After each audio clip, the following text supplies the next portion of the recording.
Cantala House is located in the southern Gold Coast suburb of Miami. Our city sits in the subtropics, on the northeastern edge of the caldera of the long-extinct Wollumbin Shield volcano. This volcano is a defining piece of geology for the region that has shaped our city's landscape and our history. The volcano's rich soils provide fertile ground for the World Heritage rainforest and farmlands to the west, whilst the eroded geographical striations of the caldera punctuate the coastline, historically providing rich hunting and gathering grounds for the local Common-Berry peoples. These patterns of occupation still remain today. The headlands form the basis for the city's renowned surf breaks and resulting surf and skate culture, whilst the water, sand and natural landscape remain significant places for public gathering and leisure activities such as fishing, cycling, swimming, surfing and running. The landscape and climate has really defined our culture and continues to underpin our experience of the city. Life is lived outdoors and we all enjoy it. It may come as a surprise to some, but the city really does have a rich architectural legacy that reflects its climate and its culture. Modest buildings with small internal footprints and large, loosely organised external spaces.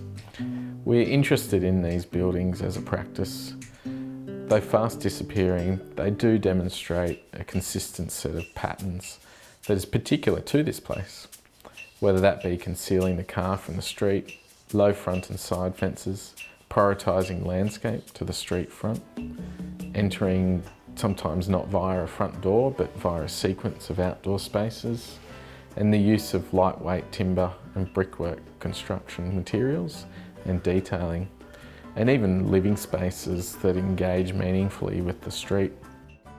Cantala Avenue is an unremarkable street. It falls away to the west and is comprised of various low-scale detached and attached dwellings. There is a combination of solid fences and carports, but also grass front yards and low fences. It is a slow street and it's great for kids to play in. The existing house was not remarkable, nor was it of any significant heritage value. It was built in the 1970s and had poor drainage and privacy to the rear of the site and really lacked any engagement with the outdoors or the climate. It did, however, have good structural bones. It prioritised the landscape to the street and was quite modest in its scale and its form.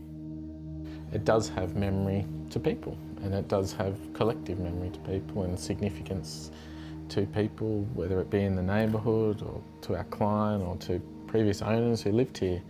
And I think it's the collective memory of a place which is significant and should be built on. And I mean, there's also the other argument around why do we need to keep demolishing? There's so much embodied energy in these buildings and we're completely just raising them to build anew, and generally they're less efficient than what they previously were. So there's huge sustainability values in adapting and renewing our existing built stock.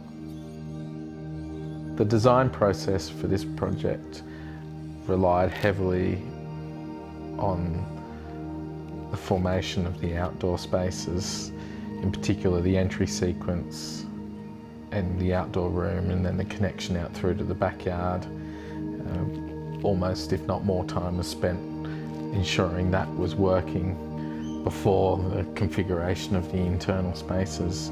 And I think that's a reoccurring theme in our work, is the significance proportion to the outdoor spaces and how they are an integral part of the architecture and experience of the house.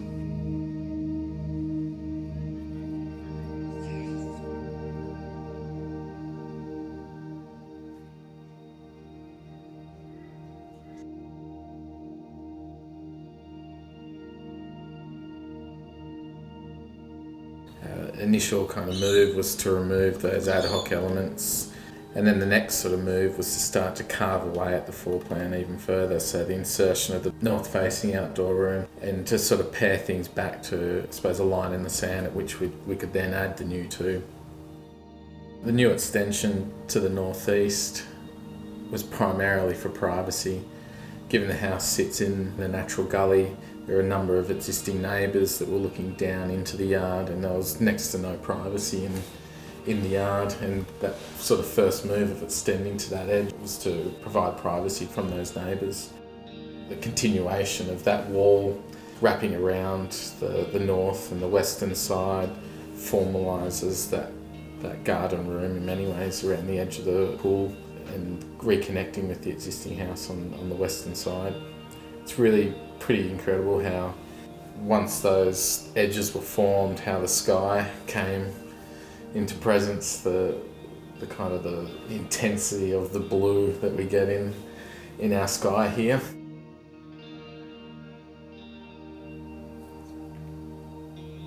The courtyards were really critical in moderating the intensity of light here. As with the carved north-facing outdoor room, it's deep into the plan, so it has 3 walls around it, so that the light is it's moderated more, and there's depth to that light as well.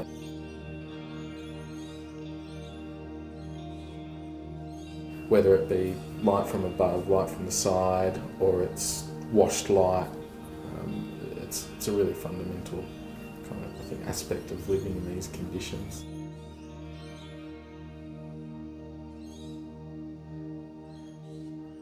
The other key street insertion was the realignment of the entry sequence into the house. So we proposed and created a brick seat that wrapped its way around the existing poinciana and then folded into a small little entry wall that designated the entry to the house, and a new brick pathway and new landscaping. So this is in many ways a gift to the neighbourhood, a little mini urban landscape that again the neighbourhood tend to congregate around, and all the kids tend to end up out in the front yard of the house playing with all their toys and the footy, and it becomes a bit of a toy graveyard out the front there. But it's a really lovely thing to see that kind of life happening on our streets and happening in our front yards. With walls and solid carports, none of that can occur. And I think given the circumstances that we're currently in, where our interactions have become so much more localised, and that social interaction has become such a critical thing, and our neighbourhoods and our neighbours have become a critical part of engaging with people again. And this house facilitates that, which is wonderful. I improved my connection with the streetscape and with my kids, and they're playing, and I didn't have to be worried about them on the street where I couldn't see them, which is great, and I can hear them, and yeah, it feels safe, and it feels like a street should. Cantala Avenue House celebrates the city's past, but it also demonstrates how our built fabric can authentically represent the culture and way of life in our city in a really contemporary manner.